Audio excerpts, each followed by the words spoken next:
Hey guys, David Essel here. I want to talk about something that so few people feel comfortable talking about. And to be honest with you, even though I've been in the world of personal growth for 40 years, doing the work of counseling and ministership and everything, writing books for 30 years, when it comes to death and dying, when it comes to illness of our parents, there isn't anyone in the world that's prepared that I know of to do it with their own family.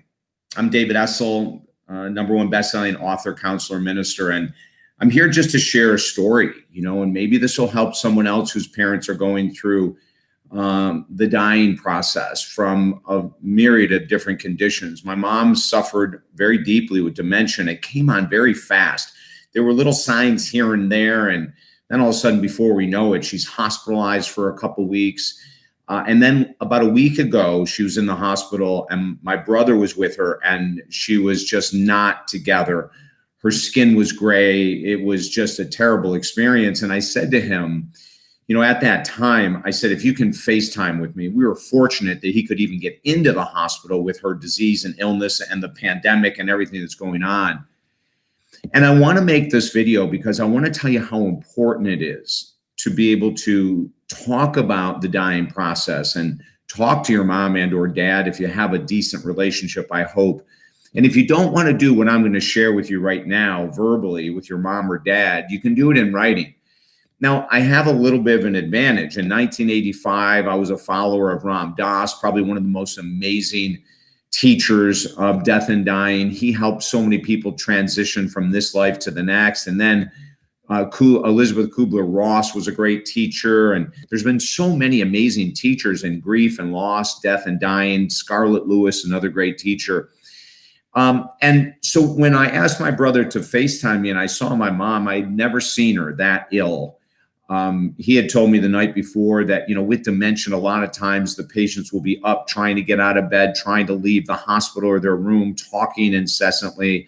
And a lot of times they'll go into deep fear, anxiety. Sometimes they physically are abusive. Sometimes they're emotionally abusive to people. My mom has not done any of that, but she was looking so bad that I said I wanted to talk to her. And so he FaceTimed it. And I want to just share what I said verbally. You may want to do this in writing if you don't think that you could do it verbally. But as he held the phone up, my mom's eyes were closed and you could tell she was in another dimension.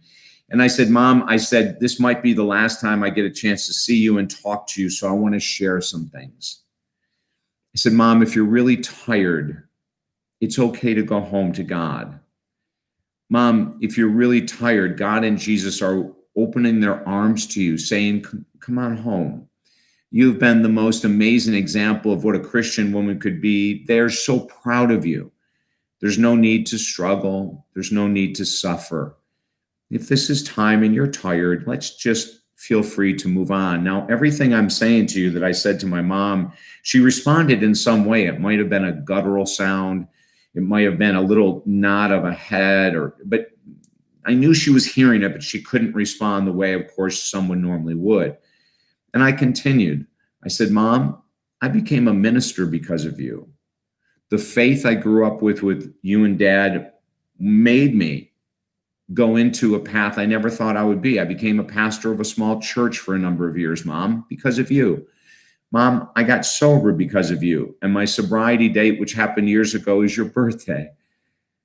And if it wasn't for you, Mom, I wouldn't have become a minister and I may not have gotten sober. I learned the love of animals, Mom, through you. And to this very day, I still continue to put bird seed out for birds and rabbits and squirrels in my own backyard, just like I did as a little kid with you, Mom. I couldn't have ever asked for a better mom, a more loving mom than you. And I want you to know all this. And I'm going to say this again, Mom, if you're tired, we all get to a point where we're really tired. It's okay to let go. And we're going to take care of Dad really well. I said, you raised 3 children with incredibly deep faith. We can do this, Mom. And we're going to be fine. So you don't have to stay here for us and you don't have to stay here for Dad if you think it's time. I love you very much, Mom. I'm going to say goodbye now, and I'll talk to you again soon. What I just did is a form of closure. What I just did is a form of letting our loved one know that anyone they're concerned about is going to be taken care of. A lot of women have a hard time letting go when it's their time to go because they feel responsible. They're mama bears, right? They feel responsible for taking care of the husband that still might be there, or the adult children that still might be there, or the cat or the dog that still might be there. And I learned this from Ram Dass so well, and so we allow them. We don't tell them to go somewhere. We just say, if you're ready, if you're tired. My brother, who was filming it, said he was crying hysterically the whole time, that he had never heard anything like that before.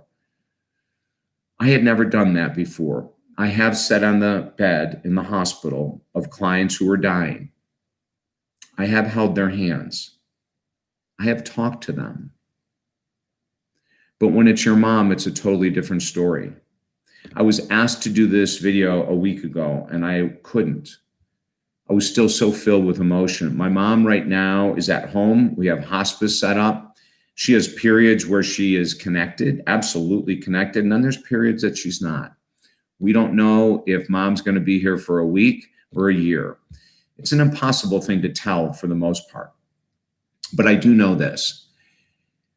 I have closure with my mom, if you want to call it closure, in the most beautiful way I think I could have done it, other than being right next to her. If I get a call from hospice saying, this is it, I will fly home in a heartbeat. But I know the ups and downs, the emotional roller coaster, the physical roller coaster, the adrenaline, the sadness, the despair.